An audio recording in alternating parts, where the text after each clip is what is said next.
Detrás de cada decisión importante hay un profesional que hace que todo tenga sentido. Personas que analizan, cuestionan y construyen confianza todos los días. Llega mayo y con él el mes de la Contaduría Pública 2026. Un mes completo con más de 60 charlas gratuitas para crecer, actualizarse y llevar la profesión al siguiente nivel, siempre dirigidas a nuestros CPAs y público en general. Contaremos con diferentes ejes temáticos dentro de los cuales tendremos tributaria, fiscalidad internacional, normativa técnica, transformación digital, inteligencia artificial, financiero, habilidades blandas y muchos más. Conectando a todo el país desde nuestra sede central y filiales. Porque crecer también es compartir. No te lo puedes perder. Sé parte del mes de la Contaduría Pública 2026, que llega gracias a nuestros patrocinadores.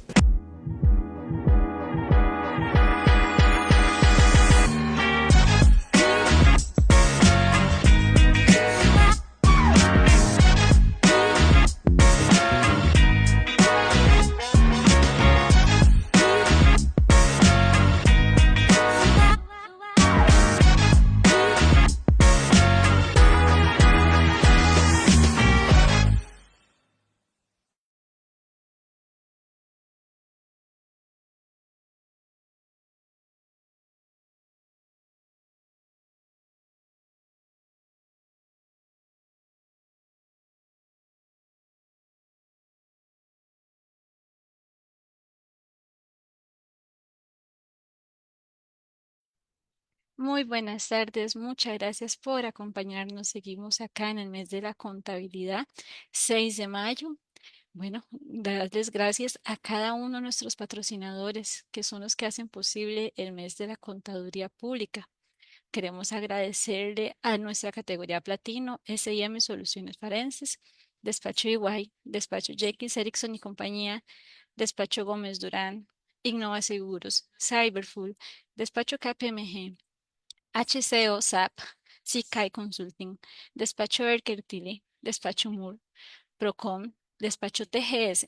En la categoría oro, nuestros agradecimientos son para Despacho Murillo y Asociados, Despacho García y Asociados CPA, Avaluar Asesores, Despacho R. Artavia y Asociados, Universidad UNED, Universidad UCR, Despacho Marín, Vega Moreira, Grupo Consultepro, B-Solutions Group, Universidad Castro Carazo y en nuestra categoría plata ATP Consulting. Gracias a ustedes por ser aliados estratégicos en el fortalecimiento y desarrollo de la contaduría pública que llega a ustedes. Gracias y por los patrocinadores. Bueno, para esta tarde tenemos una charla muy importante con el doctor el CPA David Mena, donde Iber nos viene a conversar sobre los servicios digitales y la economía digital, los retos actuales de la tributación internacional. Donde Iber Mena Mata es, bueno, como les decía, contador público autorizado, este, es MBA y socio de impuestos ilegal de Grant Thornton, Costa Rica. Su ejercicio profesional se vincula con la asesoría tributaria y legal empresarial, así como con el análisis de la normativa fiscal aplicable a empresas y entidades en Costa Rica. Don David, bienvenido. Gracias por acompañarnos. Muchas gracias, muy buenas tardes a todos. Para mí un placer y un honor compartir en esta semana de la Contaduría Pública y pues apoyar al Colegio de Contadores Públicos y honrado con la participación y tomarme en cuenta en este evento tan importante. Eh, Hoy vamos a hablar, primero voy a compartirles mi presentación.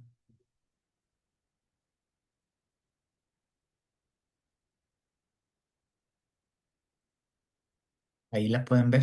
Se ve claro. Perfecto. Muchas gracias. En esta oportunidad vamos a cubrir un tema que tiene que ver con pues algo que ya en actualidad tenemos inmerso que tiene que ver con los servicios digitales, la economía digital y los retos que tenemos desde el punto de vista de nuestras normas tributarias en cuanto a la regulación de este tipo de comercio que cada vez es creciente, ¿verdad?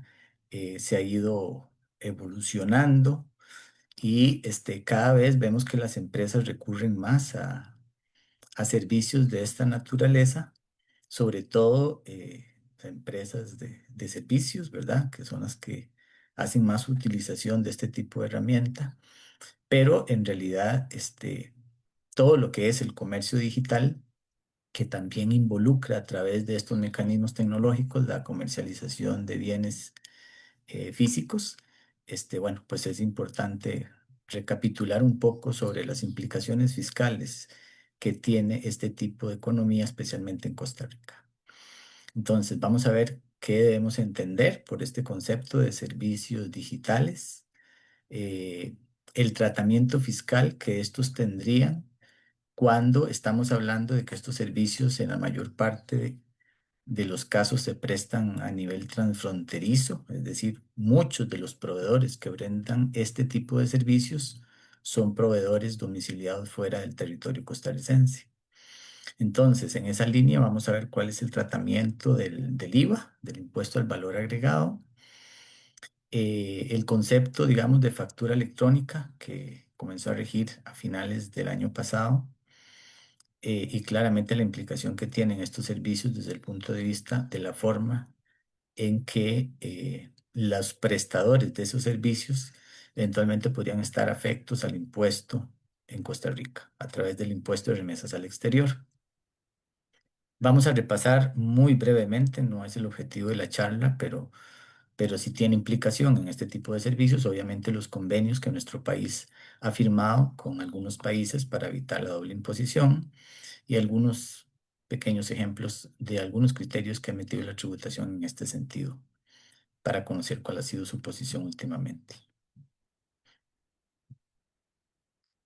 Entonces, para iniciar, en el artículo 1 del reglamento de la ley de IVA, que es donde se establecen todas las definiciones relacionadas con cada uno de los conceptos que cubre esta ley, se hace referencia precisamente al concepto de los servicios digitales transfronterizos, que básicamente son servicios, ¿verdad? Digitales y bienes intangibles, que también es importante. Recordemos que en la ley 9635 se incorporó como parte de además de los bienes, se incorporaron los servicios y los bienes intangibles grabados con este impuesto, que generalmente son estos consumidos, ¿verdad? Por un consumidor final o un contribuyente de ese impuesto en Costa Rica. Y generalmente son adquiridos por medio de un proveedor de estos tipos de servicios que en la mayor parte de los casos está domiciliado fuera del territorio nacional.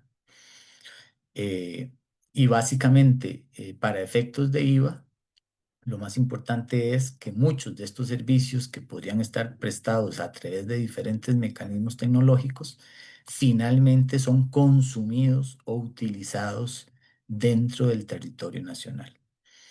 Ejemplos, cuando tenemos licencias de contenido digital o servicios, por ejemplo, de mantenimiento de software, que son servicios que se pueden prestar de manera remota, pero que finalmente el cliente es una empresa costarricense que consume ese servicio en territorio nacional. Eh, Después, dentro de este concepto, tenemos, como les mencionaba, todo lo que tiene que ver con bienes intangibles, es decir, todo aquello que no es un bien físico. Son bienes inmateriales, generalmente está asociado con derechos, muchos son derechos de uso, con el objeto de comercializarlos y ser susceptibles de una valoración económica. Ya muchos de estos derechos o bienes intangibles, por ejemplo, son los derechos de uso de marcas, por ejemplo, o el derecho de uso de licencias de software, que son muchos de los más utilizados bajo este concepto. Básicamente, en cuanto al tratamiento específicamente del IVA que tiene que ver con estos servicios digitales, cuando estamos hablando de que estos son importados en la mayor parte de los casos, el contribuyente va a ser el destinatario del servicio o el del bien intangible, es decir, el que va a recibir ese servicio que presta el proveedor, independientemente del lugar donde ese servicio se esté prestando. Es decir, el prestador de servicio puede ser una compañía que esté domiciliada en cualquier país del mundo, siempre y cuando este sea a la vez contribuyente del impuesto. Obviamente, este impuesto, el valor agregado, solo va a afectar a aquellos eh, clientes locales que sean contribuyentes del impuesto al valor agregado.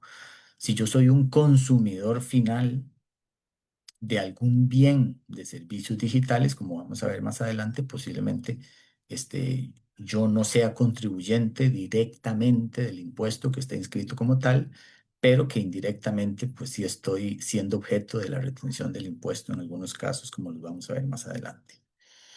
Entonces, aquí vamos a partir de, digamos, de negocios formales, empresas, negocios grandes, pequeños, medianos, que hacen uso de este tipo de servicios y que los utilizan para su actividad comercial que desarrollan de manera habitual en nuestro país. Importante mencionar que con la entrada en vigor de la Ley 9635, el 1 de julio del 19, ya el concepto de lo que tiene que ver con la incorporación de los bienes, además de los bienes físicos, se incorporaron dentro del impuesto al valor agregado los servicios y los bienes intangibles.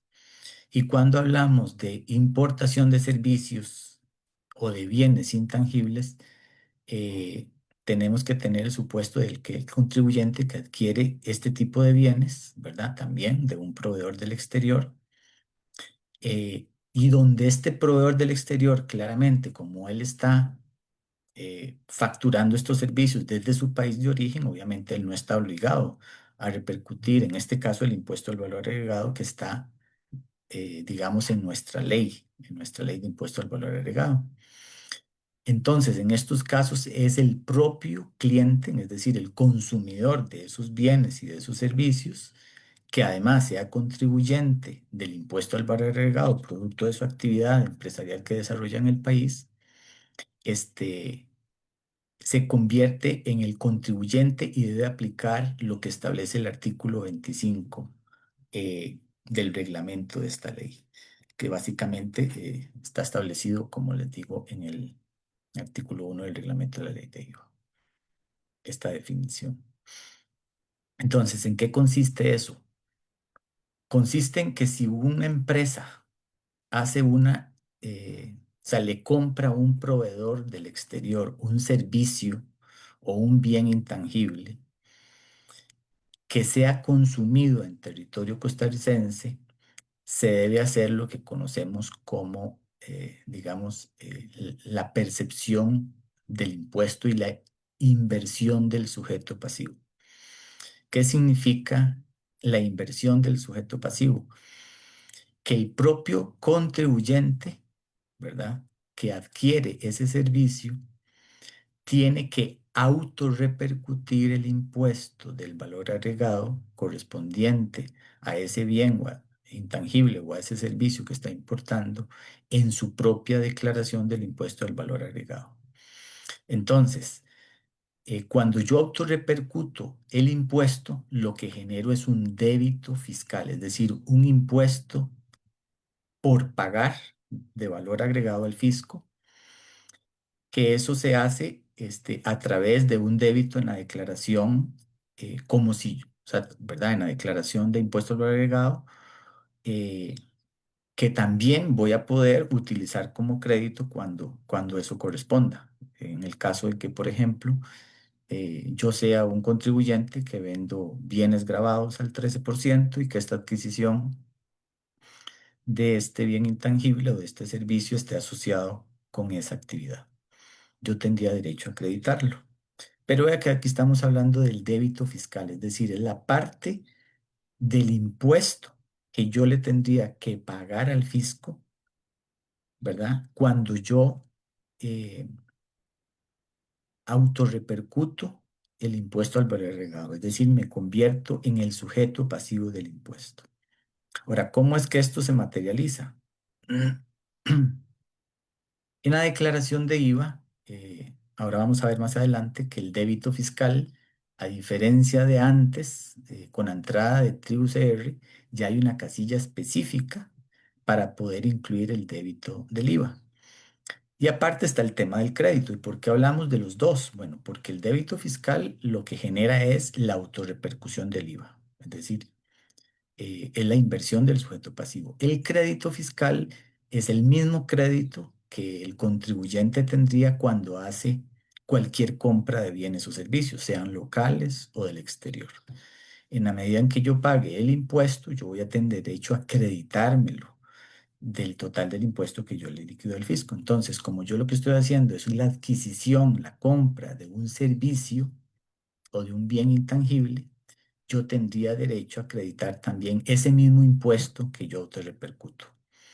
Ahora, aquí va a depender también del tipo de negocio que yo tenga, de si yo tengo derecho al crédito pleno del IVA o si tengo que aplicar algún factor de prorrata porque tengo ventas exentas o ventas a tarifas reducidas o ventas no sujetas que no me dan derecho a crédito pleno. Entonces, la autorrepercusión del débito se hace por el total al 13%, pero el crédito fiscal de ese mismo impuesto yo me lo voy a acreditar en función de la naturaleza del negocio que yo tenga. Y en el caso que yo tenga derecho al crédito pleno, pues la autorrepercusión del IVA del débito fiscal sería exactamente igual al del crédito fiscal y en ese caso, digamos, no habría una compensación entre uno y otro y no habría un desembolso efectivo. Pero eso va a cambiar de un contribuyente a otro dependiendo, como les digo, de la composición, de la estructura de ventas que tenga en su declaración. Eh,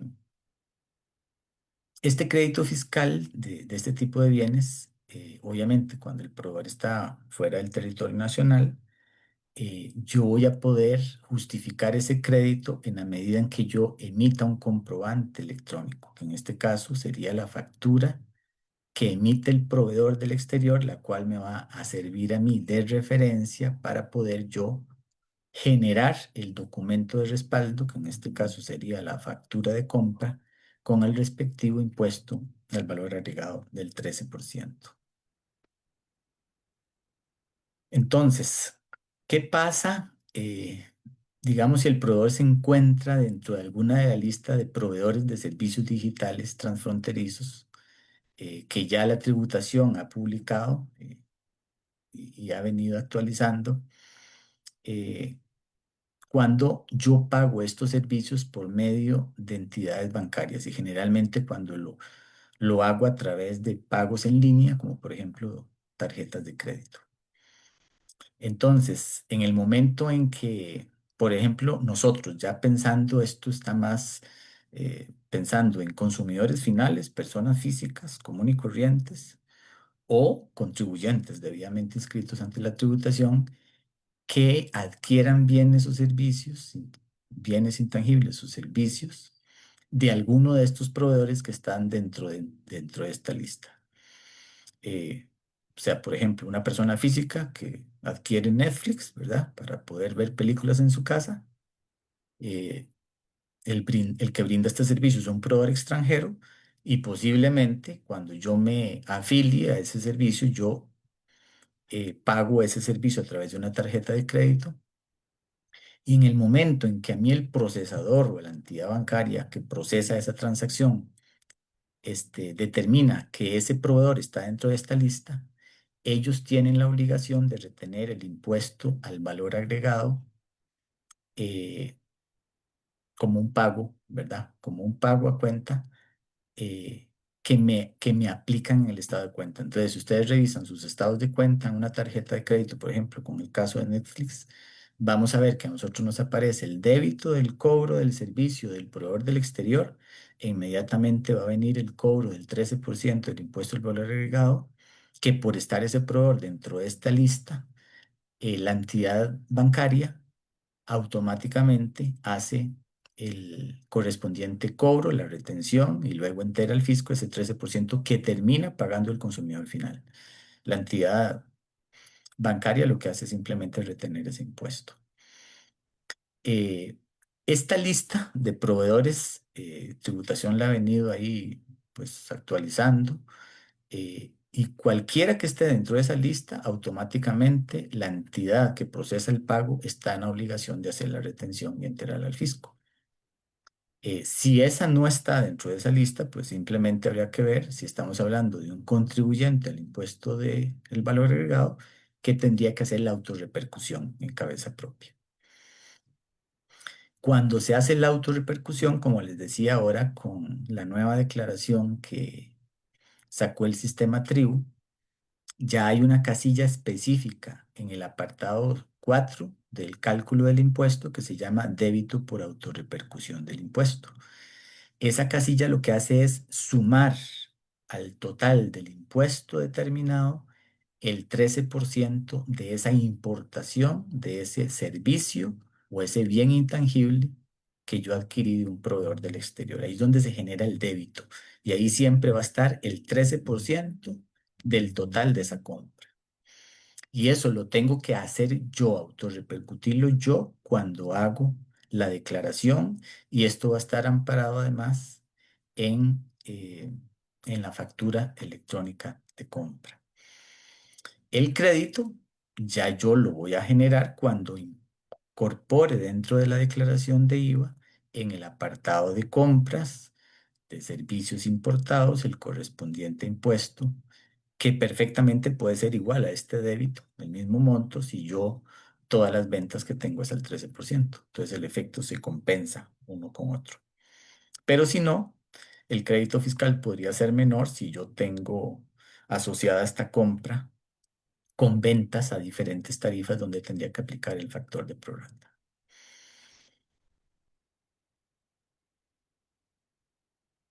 Eh, Existen algunos casos que se establecieron en una resolución de tributación donde la tributación invitó a algunos de estos proveedores de servicios digitales, que son proveedores extranjeros, para incorporarse dentro de la lista de contribuyentes inscritos como proveedores o intermediarios de servicios digitales transfronterizos.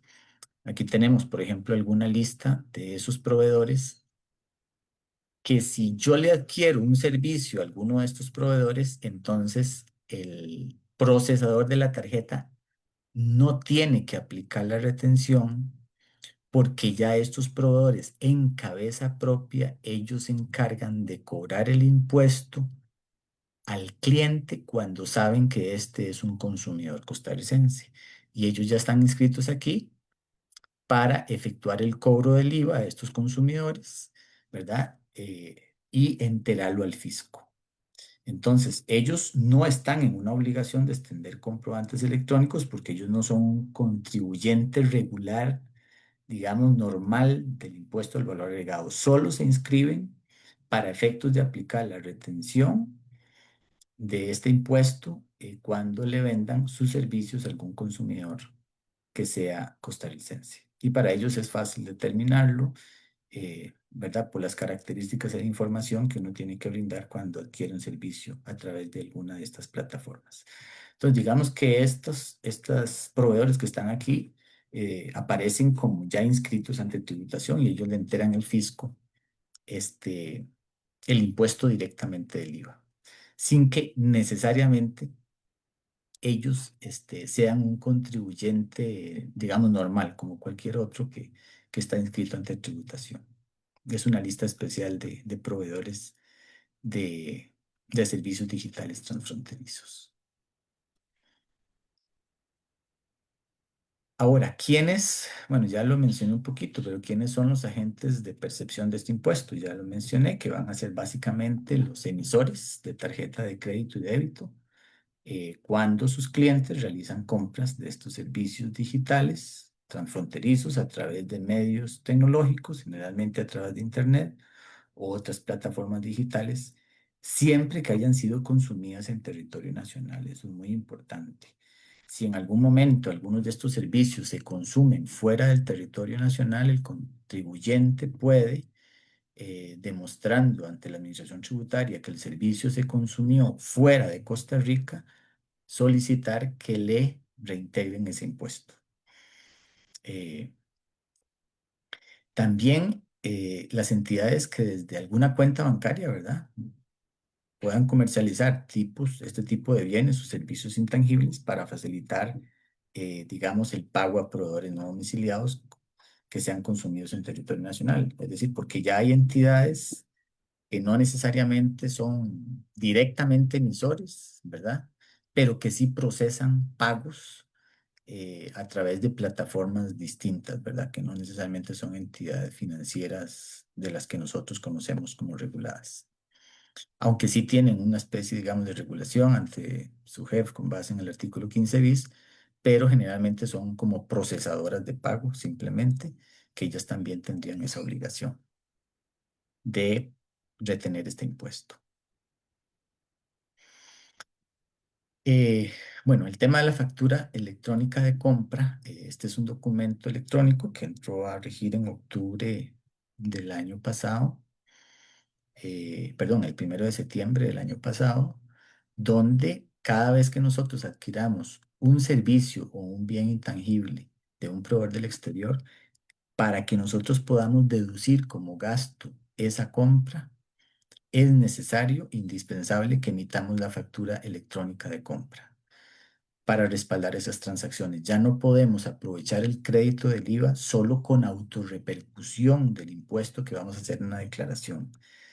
Si nosotros hacemos la autorrepercusión del impuesto en la declaración, en aquella casilla que vimos en el cálculo del impuesto, donde incluimos el monto del impuesto al valor, el impuesto al valor agregado autorrepercutido, tenemos que tener la factura electrónica de compra para poder respaldar eso con base en los otros requisitos que establece la norma del artículo 8 sobre gastos deducibles. Entonces, si nosotros estamos importando, comprando bienes intangibles o servicios digitales a través de proveedores del exterior, no basta con que nosotros estemos llenando la declaración de IVA correctamente, haciendo la autorrepercusión del IVA, si no estamos emitiendo la correspondiente factura electrónica de compra. ¿Qué busca la administración tributaria con esto? Vean, automáticamente, bueno, y es algo que la tributación pues ha ido ya recabando información al respecto. Sabemos que está haciendo uso de inteligencia también, eh, digamos, inteligencia tributaria a través de diferentes herramientas también, de herramientas tecnológicas, ¿verdad? De inteligencia artificial para poder analizar las bases de datos y cada vez que tributación va a ver que hay una factura de compra por servicios importados, que es el otro tema que vamos a ver, automáticamente ella va a tener información de base para saber si en transacciones de ese tipo se están aplicando, por ejemplo, las retenciones de impuestos de remesas al exterior, porque en la medida que yo haga una factura electrónica de compra de un proveedor extranjero, en algunos de los casos, muchos de ellos, podría ser que estos proveedores del extranjero estén generando rentas de fuente costarricense que deberían de pagar impuestos a través de la retención del impuesto de remesas. Ahora, que si bien es cierto, la tributación no va a ir detrás de esos proveedores extranjeros, sí va a ir detrás de quien consumió esos servicios, porque estos consumidores, estos contribuyentes, tienen la obligación de servir como agentes de retención de esos impuestos que tienen que pagar esos proveedores que prestan servicios consumidos en territorio nacional. Bueno, aquí vemos, por ejemplo, un ejemplo de una factura electrónica de compra de un proveedor del exterior, de un servicio, por ejemplo, de almacenamiento en la nube. O sea, le pago a un proveedor del exterior para que me mantenga la base de datos, ¿verdad? El respaldo de la base de datos en una nube donde ese servidor puede estar en cualquier lugar del mundo. Pero lo cierto del caso es que el beneficio derivado del uso de ese servicio, yo lo termino consumiendo en Costa Rica cada vez que yo necesito acudir a esa fuente de información, lo voy a hacer desde pues, el territorio costarricense, que es donde yo desarrollo la actividad que da origen a todas esas transacciones que están almacenadas en cada uno de esos servicios en la nube de almacenamiento. Entonces, Cuando se hace la factura de electrónica de compra, yo tengo que verificar no solo el contrato que firmé con el proveedor del exterior, sino también el concepto que debe ser congruente con la factura que ese proveedor a mí me emitió, que él tiene que emitirla, que es una factura de que no tiene por qué cumplir con las reglas de las normas tributarias con respecto a comprobantes electrónicos, pero sí son la referencia para que cuando yo emita la factura electrónica de compra, a mí también un auditor en un proceso de fiscalización me puede pedir, bueno, deme la factura original de referencia con la que usted montó esta factura electrónica de compra, para verificar que los conceptos sean los mismos, por aquello de que tengan remesas al exterior, no vaya a ser que le cambie el concepto y que eso pueda implicar un cambio en la tarifa del impuesto, y para que haya concordancia en el tipo de servicio, en la naturaleza del bien, que sea un gasto útil, necesario y pertinente para el negocio que está adquiriendo ese bien, y que además se haya hecho la factura de compra para autorrepercutir el impuesto al valor agregado y eventualmente considerar el tema de impuestos eh, que ésta pueda tener en Costa Rica. En algunos casos, si algún proveedor del exterior emite alguna factura con, no sé, porque están grabados con IVA en ese país, digamos, ese tipo de impuestos, nosotros no vamos a considerarlo ni como crédito ni como gasto deducible en Costa Rica por ser impuestos extraterritoriales. Bueno, y esto nos lleva al otro tema que tiene que ver con el hecho de que en la medida que nosotros emitamos facturas electrónicas de compra, que muchos de estos conceptos los reconocemos como gastos en nuestros estados financieros, y los declaramos como compras de servicios en nuestra declaración de IVA, tenemos que determinar si algunos de estos servicios, o muchos de ellos, se consideran rentas de fuente costarricense para esos proveedores no domiciliados en Costa Rica. Entonces, básicamente, ese impuesto de remesas se va a generar cuando la renta o el beneficio es de fuente costarricense y se da el momento en que se pague, en el momento en que yo le pague al proveedor, le acredite o de cualquier forma ponga a disposición de personas domiciliadas en el exterior. Esto de poner a disposición es importante porque en algunos casos hemos tenido, digamos, de proveedores del exterior que por alguna razón dicen, vea, pero yo tengo una cuenta corriente en Costa Rica, por ejemplo, en un banco local. Entonces, deposíteme en esa cuenta y como usted me está haciendo, no me está haciendo más bien una remesa a una cuenta en el exterior, entonces no me aplica la retención.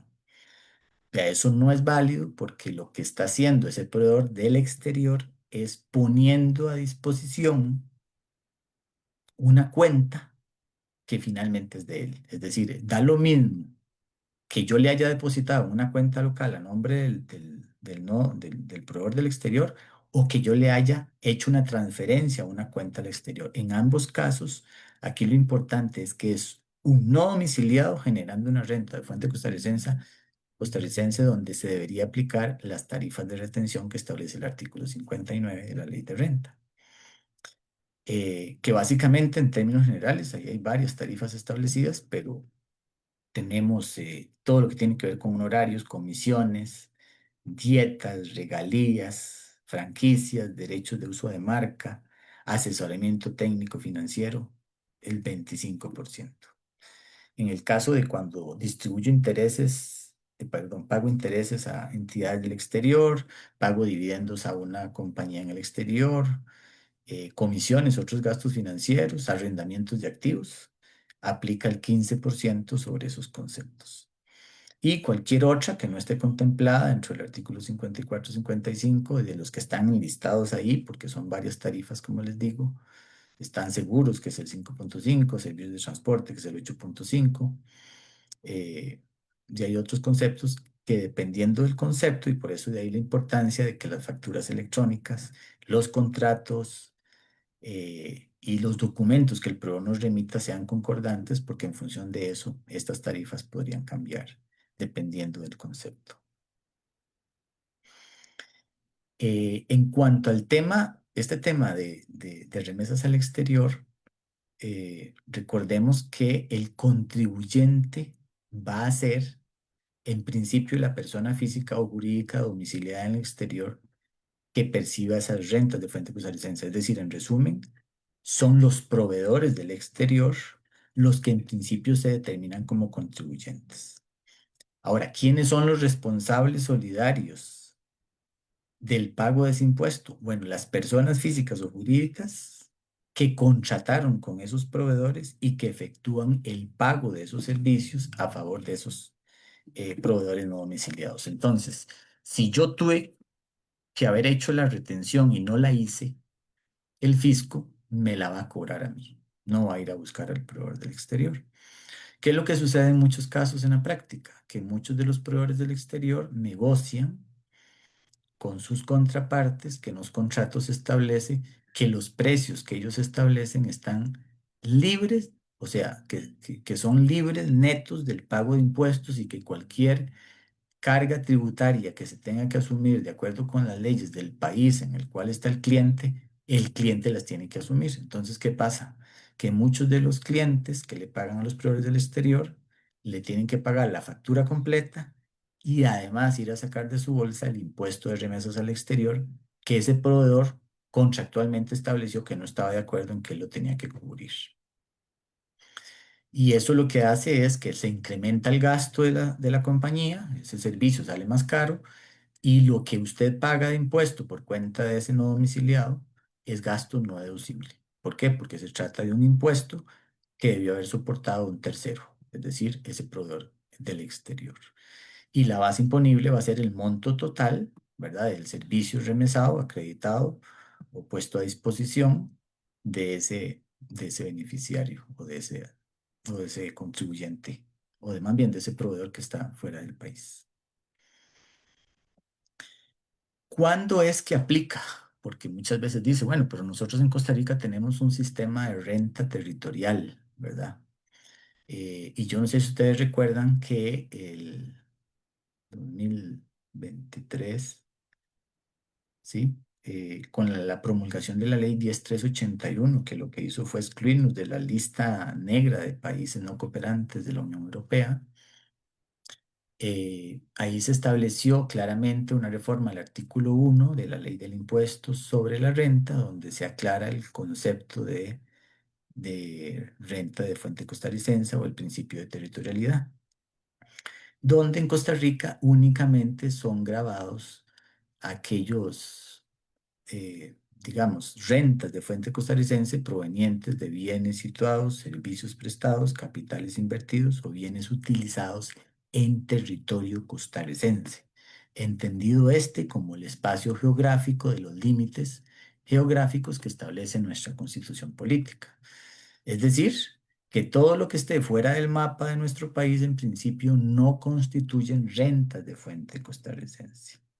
Y algunos colegas han interpretado que como eso es así, y tenemos que apegarnos estrictamente a digamos, a los límites geográficos del país, cuando estamos hablando de proveedores del exterior, prácticamente no aplicaría remesas al exterior porque el proveedor está fuera del país. Lo que sucede es que tributación, y eso no lo ha cambiado su posición en cuanto al tratamiento fiscal de este tipo de servicios, sobre todo servicios digitales, bienes intangibles, es que en la medida en que estos servicios se utilicen, se disfruten o sean utilizados en territorio costarricense, se van a considerar rentas de fuente costarricense. La única manera para que eso no sea renta de fuente costarricense es que eso se haya utilizado completamente fuera del territorio costarricense y que ni siquiera se haya utilizado en nuestro país. Y digamos que en esos casos tendríamos pocos casos de una compañía que tenía que incurrir en un gasto que no tenga ninguna incidencia, ¿verdad?, en su operación. Antes, la Administración Tributaria tenía una extensión de la interpretación del principio de territorialidad diciendo que si estos servicios eh, que se prestan por proveedores del exterior están ligados a la estructura económica del contribuyente en Costa Rica, prácticamente todo iba a ser grabado. ¿verdad? Y no necesariamente es así, ¿verdad? Si el servicio se presta íntegramente fuera de Costa Rica y se utiliza fuera de Costa Rica, pues el servicio no tiene por qué estar grabado con remesas al exterior. Pero si indirectamente el servicio se utiliza en Costa Rica, sí está grabado. Y cuando hablamos de servicios digitales, el tema está en la forma en que estos servicios se prestan, porque muchos se prestan de manera remota, a través en línea, a través de Internet, por diferentes plataformas online, que lo que permite la tecnología es evitar un desplazamiento físico, pero es como si a mí me puedan estar prestando un servicio de mantenimiento de mi equipo de cómputo ingresando a mi máquina desde una localización completamente remota, pero al final de cuentas el servicio se está prestando en Costa Rica. Entonces, en esos casos, eh, cuando el servicio ya ha sido utilizado en Costa Rica, tenemos que aplicar el tema de remesas al exterior. De ahí la importancia que cuando nosotros adquirimos servicios de proveedores del exterior y tenemos una factura de compra, tributación va a utilizar esa información de referencia para ir a valorar, primero, si el gasto es útil, necesario y pertinente para que sea deducible en Costa Rica y segundo, si se cumplió con el deber de retención de ese impuesto. Y si no lo hicimos, es muy probable que la tributación pues nos cobre ese impuesto a nosotros. Y eso créanme que con el tiempo la tributación va a ir haciendo esos cruces de información en la medida en que ahora tienen mucho más información disponible que nosotros mismos ahora estamos obligados a suministrar por medio, en este caso, de las facturas electrónicas de compra.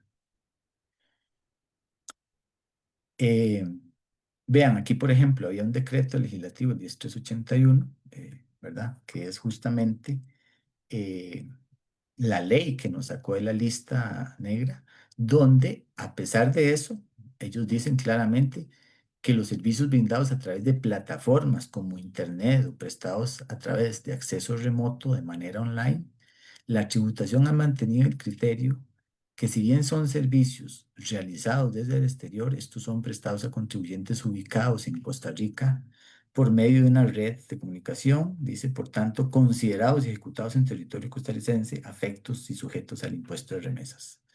Todo lo que sea online, que se preste de manera remota, tributación ha mantenido esta posición de que estos servicios deben grabarse con remesas al exterior. Y si no lo hacemos, pues vamos a tener ese riesgo. Ahora, cuando tenemos esas situaciones donde tenemos que grabar con remesas al exterior, simplemente tenemos que cuidar algunos elementos, que es cuando esos proveedores estén localizados en algunos de estos países, México, España, Alemania, ahora Emiratos Árabes.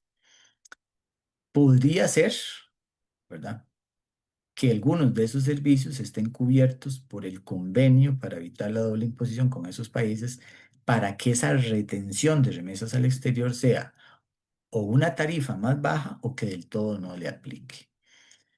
Pero para eso se deben de cuidar, digamos, los diferentes elementos que hay que probar de cara al fisco de que efectivamente estamos ante una renta eh, que está siendo grabada en ambos países, tanto en Costa Rica como en alguno de estos de los que está acá en la lista.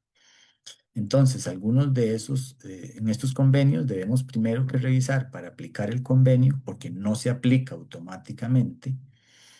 Nosotros tenemos que solicitar al proveedor del exterior una declaración jurada, una certificación que demuestre, ¿verdad?, la doble imposición. Y eso significa que haya una aplicación de impuestos comparables, es decir, que si lo que a mí me graban con impuesto de renta en Costa Rica, también se graba con impuesto de renta en ese país. ¿Verdad? Que ambas administraciones tributarias de ambos países tienen la potestad de gravar esa misma renta, que el impuesto soportado por uno, ¿verdad?, por el sujeto pasivo, sean la misma persona, tanto aquí, ¿verdad?, en este caso, el no domiciliado que presta el servicio lo grabaría aquí en Costa Rica y es el mismo sujeto pasivo que tendría que liquidar ese impuesto en el país donde él está domiciliado. Después, que el hecho generador de los tributos en ambos estados es grabar la renta del sujeto pasivo, es decir, que el hecho generador de la transacción es exactamente el mismo. O sea, si yo le pago licencias de software, que lo que yo consumo aquí son licencias de software y lo que él vende allá también son licencias de software, no son conceptos diferentes. y además que deben estar sujetas a imposición en ambas jurisdicciones dentro del mismo periodo fiscal. Todos esos elementos son los que yo tengo que probar para poder aplicar el convenio. No es simplemente que yo digo, ah, mira, el proveedor está en Alemania, aplico el convenio, la tarifa es cero. No, yo tengo que justificar esto porque el día de mañana tributación me va a pedir que cada uno de estos elementos estén debidamente justificados. Y para eso debe existir, ¿verdad? El convenio aplicable, o sea, obviamente, que ya los vimos cuáles son. Debo solicitar al proveedor un certificado de residencia fiscal apostillado para poder comprobar que efectivamente es un contribuyente de ese impuesto en ese país. Y además, el proveedor que comparta ese certificado y se valide la información al momento de proceder con el pago. O sea, que yo esté seguro que al momento de pagar, si le aplico el convenio, le reduzco la tarifa o no le aplico la retención, pues esté debidamente documentado. Y como les decía yo ahora, hay varios oficios, fallos que inclusive tributación no ha venido cambiando en esta línea, donde básicamente ellos eh, no han cambiado la posición en que cualquier servicio que se preste de manera online, de manera remota, siempre y cuando se utilice en Costa Rica y se preste a través de diferentes mecanismos tecnológicos, a través de Internet, este, donde no necesariamente hay un traslado físico de esos proveedores, el monto que se pague va a estar sujeto al impuesto de remesas al exterior, por ser considerado una renta de fuente costarricense. Y por lo tanto, si yo no aplico esa retención, eh, ese impuesto me lo podrían cobrar a mí como consumidor de ese servicio y me lo podrían rechazar como gasto. Y básicamente en esa línea es que están estos criterios que la tributación ha emitido regularmente. Aquí vemos otro, por ejemplo, de un servicio que tiene que ver con un proveedor de España, de México, donde sí tenemos esos convenios, donde eventualmente si ese servicio eran asesorías, por ejemplo, donde en vez del 25% que aplicaría para servicios profesionales, aplicando el convenio, cumpliendo cada uno de los requisitos que vimos anteriormente, esa tarifa podría bajar del 25 al 10%, si yo logro comprobar que efectivamente se están cumpliendo todos los requisitos para aplicar el convenio, ya sea con México o con España. Entonces, en temas de servicios digitales transfronterizos, ahorita, como ven, lo que tenemos es esto, es una posición de la tributación de que muchos de estos servicios sí van a estar grabados con IVA, porque son importados, o sea, consumidos en Costa Rica, y en la mayor parte de los casos van a estar grabados con remesas al exterior por ser muchos de ellos servicios prestados de manera online, consumidos en territorio costarricense, independientemente de que los proveedores estén en el exterior. Eh,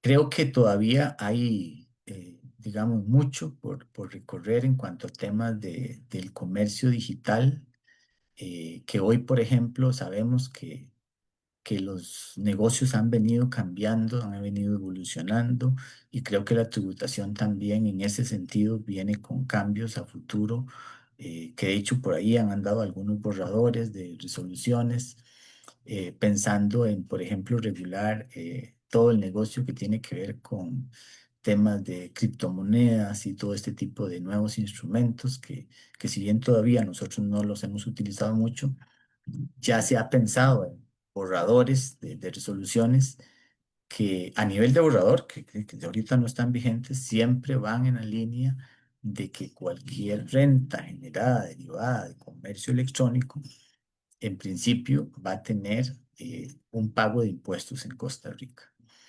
Pero como les digo, creo que todavía hay normativa que la tributación más adelante, conforme su tipo de negocios se vayan haciendo cada vez más comunes, la administración tributaria va a tener que ir ampliando eh, su criterio, reformando la ley, emitiendo nuevas resoluciones que le permitan pues esclarecer que eventualmente nos presentamos con casos donde puedan existir dudas razonables de la aplicación del tratamiento fiscal de este tipo de comercio digital.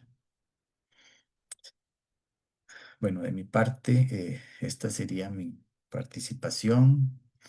Ahora, pues abriría un espacio para preguntas o dudas. Muchas, Con todo muchas gusto. gracias, don Pero, Leiber. Estaba revisando por acá y si tenemos una consulta. Ela Beltrán nos pregunta, ¿los servicios como Facebook y Google, qué tarifa se le aplica? Vamos a ver, Facebook y Google, muchos de ellos tienen que ver con servicios de publicidad. Bueno, primero que todo, esos servicios van a estar grabados con el 13% de IVA, ¿verdad? Que esos están dentro de la lista de servicios transfronterizos y la entidad bancaria que procesa esos pagos le va a rebajar el 13%. Y en remesas al exterior, eso sería un servicio profesional que estaría grabado con la tarifa del 25% de remesas al exterior. En la medida en que todos esos servicios de publicidad eh, son servicios prestados por esas entidades extranjeras prestados en Costa Rica. Alguna razón, digamos, para uno justificar que eso lleve tarifa cero es que yo tenga un negocio muy particular donde yo haya contratado con alguna de estas empresas un servicio de publicidad a través de esos mecanismos para promover las ventas de mi producto en un país diferente a Costa Rica. Es decir, que yo quiera comenzar a vender en, no sé, en Europa, el país, y que la publicidad esté enfocada en esos países, a consumidores de esos países, usuarios de esas herramientas en esos países, y que yo pueda tener algún respaldo de eso para decir, no veas que este servicio me lo prestaron estos proveedores del exterior y me lo brindaron fuera de Costa Rica porque ningún cliente costarricense ni en el mercado costarricense esa publicidad fue divulgada, por ejemplo. Pero en redes sociales eso cuesta, digamos, un poco, ¿verdad? Medirlo precisamente porque de ellos cuando hacen esto tienen una cobertura prácticamente mundial y tributación, por lo que he dicho en esto, servicios prestados online, esto sería un servicio profesional. En los gastos de publicidad haría el 25%. Perfecto, no tenemos más consultas por acá, nada más pues comentarios, buenos comentarios. Recordarles a todos que para este viernes tenemos una rifa. ¿Y cómo vamos a hacer la rifa? Entre todas las personas que estén atentos a nuestras charlas. ¿Cómo nos damos cuenta? Porque comparten las charlas, porque les dan like, porque nos dejan comentarios. Entonces, recuerden participar, tenemos una rifa, es un curso que va en la línea del eje temático de las charlas de esta semana, es decir, que va a ser un curso tributario, lo que vamos a estar rifando entre todas estas personas que están atentas. Entonces, ya saben, comenten, compartan, déjenos likes, etiqueten y van a quedar participando. La verdad es que es un curso muy bueno el que se va a sortear entre todos los participantes. Y bueno, don David, a usted nada más que agradecerle. Muchas gracias por su tiempo, por su ponencia, fue muy clara. Y bueno, esperamos mantenerlo siempre, ¿verdad?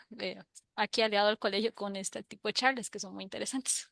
Con todo gusto, para mí un placer siempre pues participar, honrado de que me hayan invitado y no, desearles a todos que terminen de pasar un buen día. Muchísimas gracias, buenas tardes y los esperamos a las 4 en punto. Conéctese en Sigue Huella Digital. Muchas gracias, hasta luego. Mm.